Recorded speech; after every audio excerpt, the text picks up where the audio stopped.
안녕하세요. 책 읽어주는 남자, 책 나눔하는 목사 선철입니다. 스크루테이프 편지 함께 나눔으로 큰 은혜 받아요.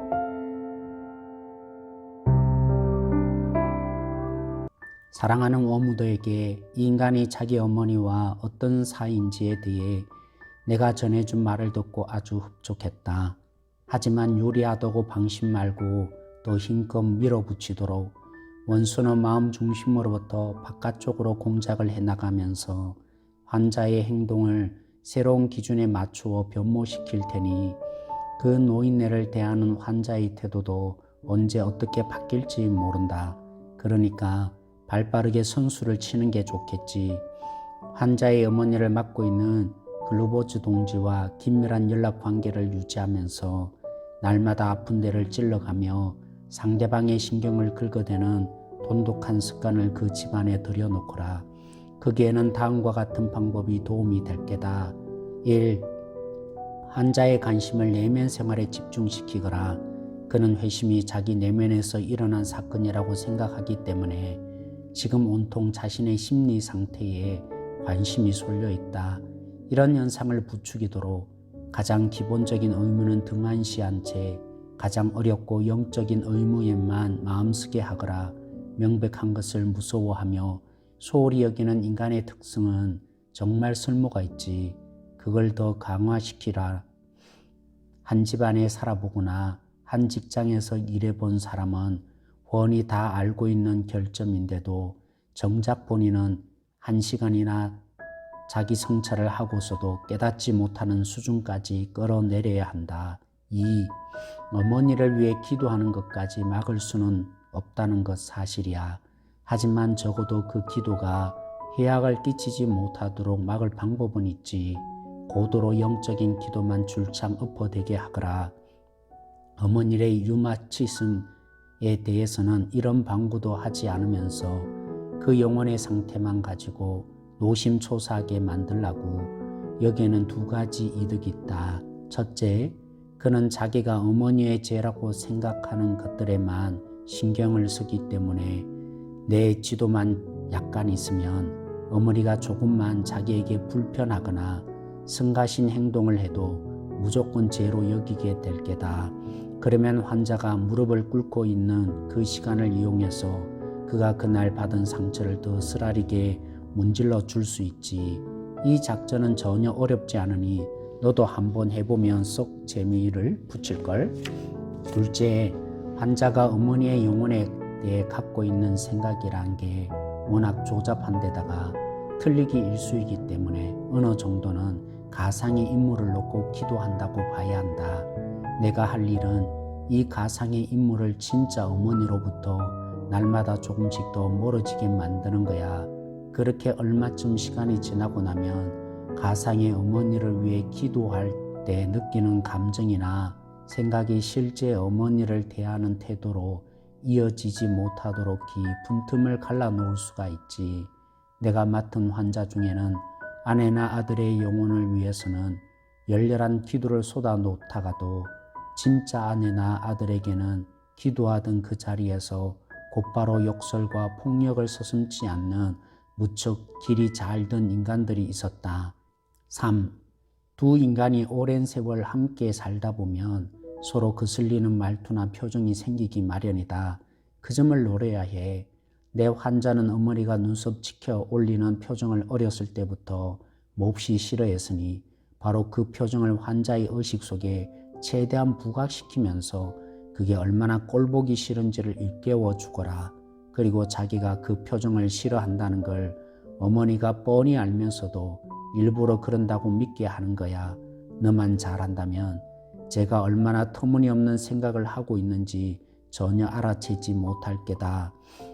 자신에게도 어머니의 기분을 거슬리게 하는 표정과 말투가 있을지 모른다는 의심일랑 행하여도 붐지 않도록 각별히 주의하거라. 환자는 자기 표정이나 말투가 어떤지 잘 모르니까 그리 어려운 일은 아닐 게야. 4.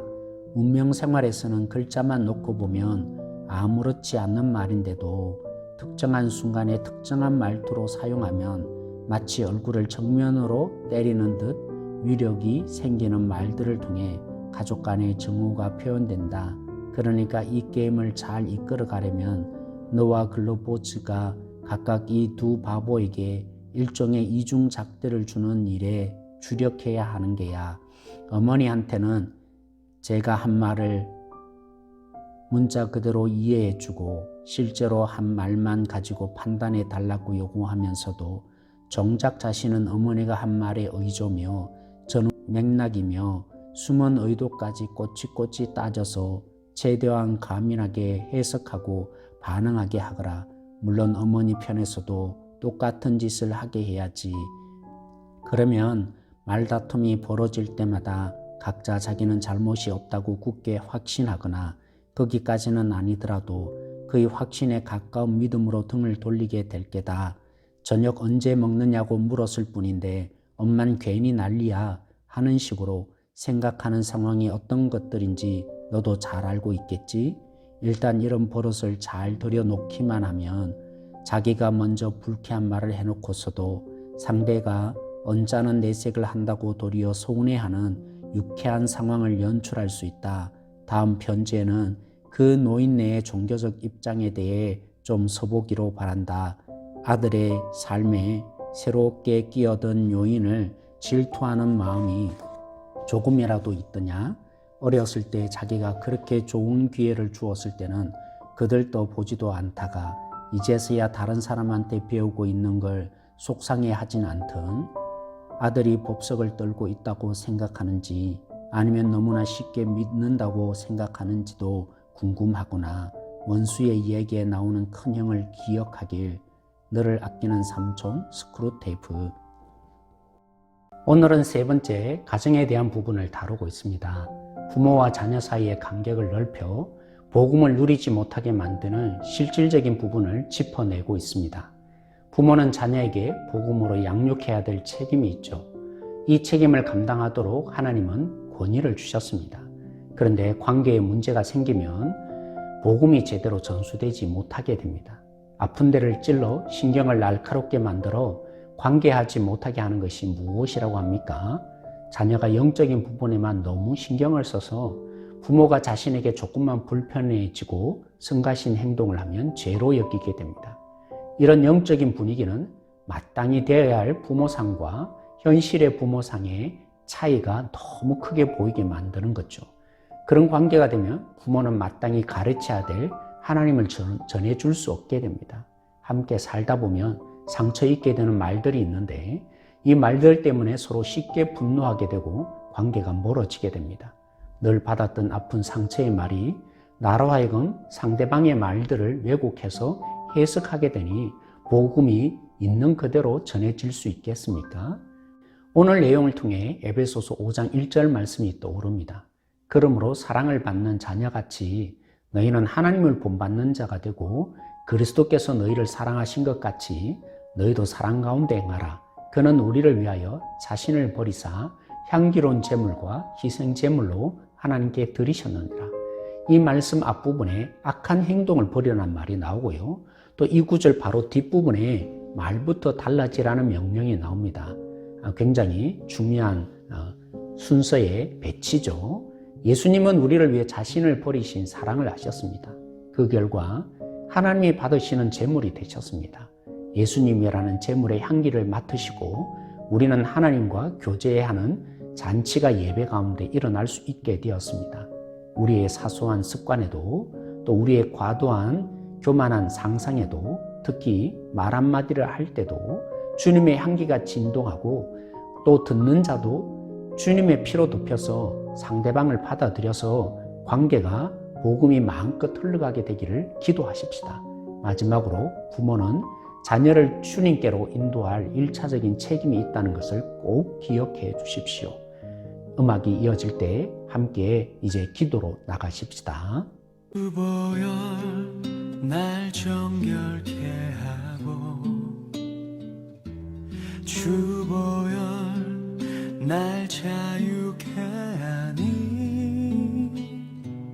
주 앞에 나 예배하는 이 시간 나의 모든 것을 주께 드리네.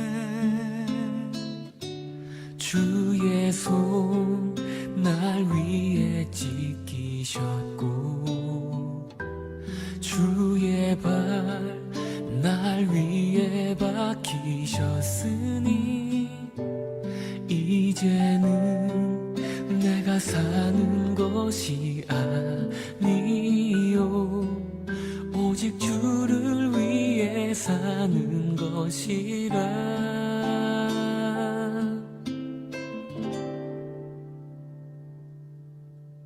주의 손에 나의 손을 포개고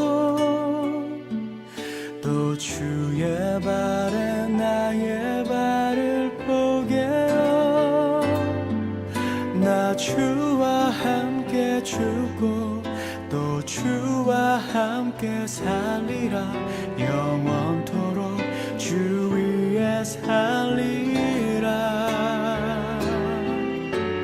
주의 손에 나의 손을 포개고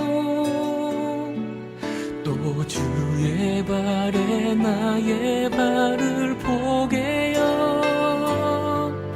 나 주와 함께 죽고 또 주와 함께 살리라. 영원토록 주 위에 살리라. 주 위에 살리라.